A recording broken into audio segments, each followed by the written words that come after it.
परिषद आणि पंचायत समिती सार्वत्रिक निवडणुका 2026 यामध्ये आम्ही मंडणगड तालुक्यामध्ये मी राष्ट्रवादी अजित पवार गट,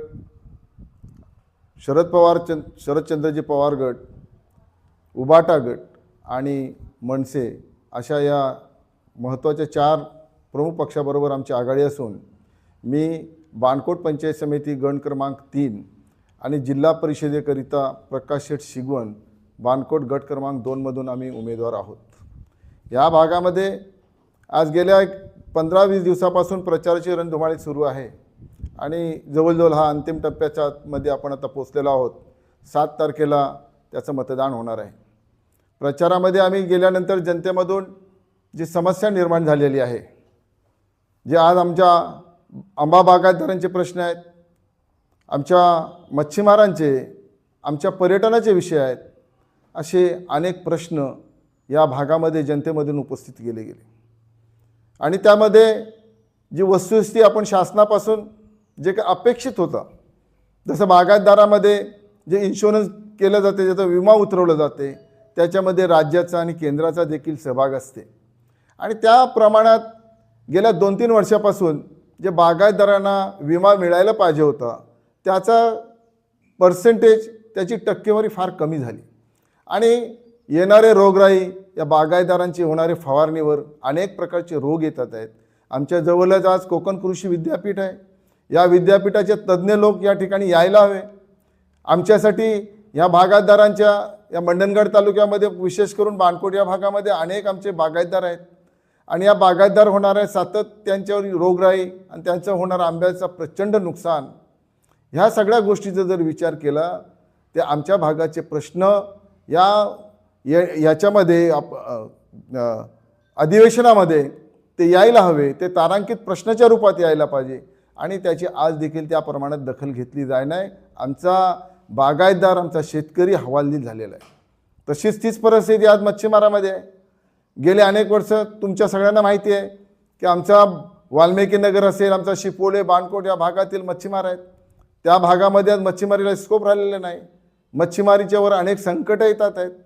पर्सिस्टंट नेटला शासनाने परवानगी दिलेली आहे, त्याच्यामुळे आज गरीब जो शेतकरी आहे, आमचा मच्छीमार आहे, तो फार मोठ्या संकटात आहे।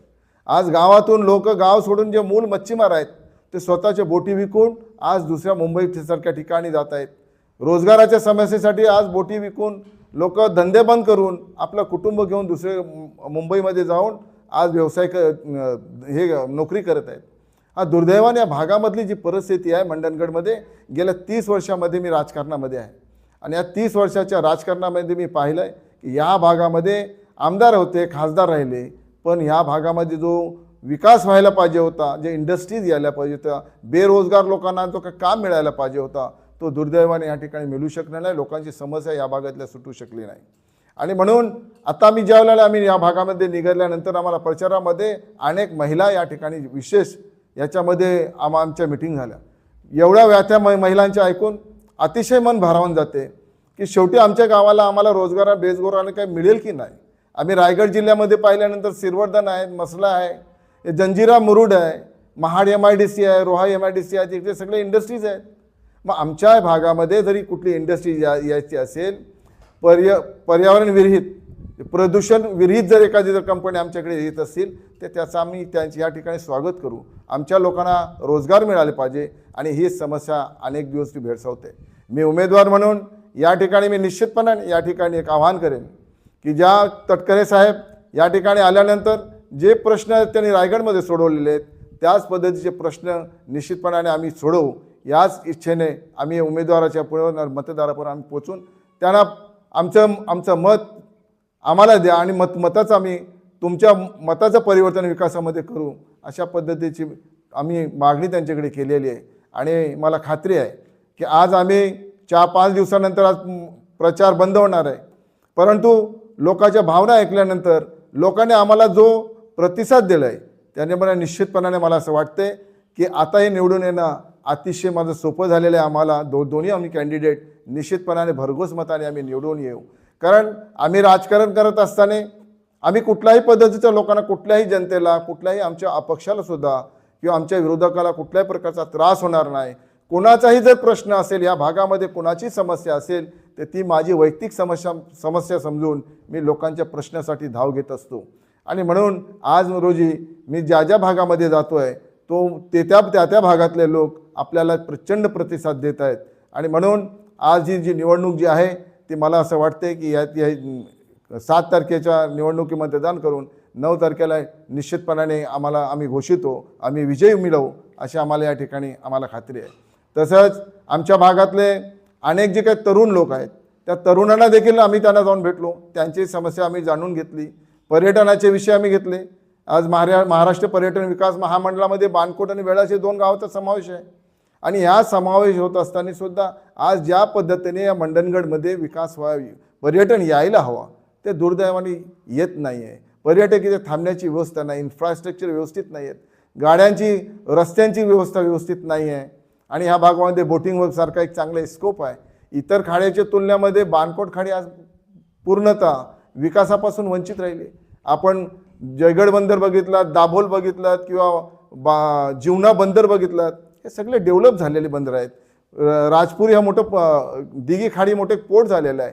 आणि ह्या सगळ्या गोष्टीचा जर विचार केला तर तटकरे साहेबाच्या माध्यमातून आम्ही निश्चितपणाने या भागामध्ये विकास करू शकतो. आम्ही राष्ट्रवादी काँग्रेस पक्षाच्या वतीने आम्ही आमचे प्रयत्न चाललेले आहेत की ह्या भागामध्ये निश्चितपणाने मी आघाडीच्या माध्यमातून पंचायत समितीमध्ये आम्ही आमचा महाविकास आघाडीची सत्ता आम्ही स्थापन करू, आम्ही प्रस्थापित करू, अशा पद्धतीची मी या ठिकाणी अपेक्षा व्यक्त करतोय. आणि माझ्या मतदारांना मी आवाहन करतोय की तुम्ही कोणाच्याही थापाला, कोणाच्याही खोट्या आश्वासनाला आणि कोणाच्याही पैशाला, भूलथापाला आपण बली पडू नये. मतदान हा तुमचा मूलभूत अधिकार आहे. मतं हा दान करायचं असते, तो पैशाने विकला जात नाही. जे पैशाने विकलं जात नाही त्याला तुम्ही दान म्हणू शकत नाही.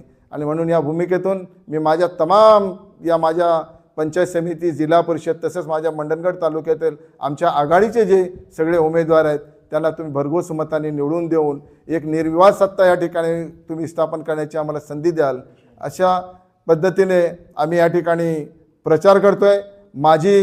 मी राष्ट्रवादी पक्षाचा, नॅशनलिस्ट राष्ट्रवादी पक्षाचा असं आहे, तसेच प्रकाश शेठ देखील राष्ट्रवादी काँग्रेस पक्षाचे या ठिकाणी उमेदवार आहेत.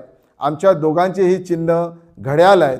आणि ह्याच घड्याळ चिन्हावर 7 तारखेला बटन दाबून त्यांनी सगळ्यांनी आम्हाला विजयी करावा, अशाच पद्धतीची मी माझ्या या भाषणातून, माझ्या या इंटरव्ह्यूमधून जनतेला आवाहन करतोय. आणि निश्चितपणाने खात्री आहे मला की मला या भागातून निवडून दिले जाईल. धन्यवाद.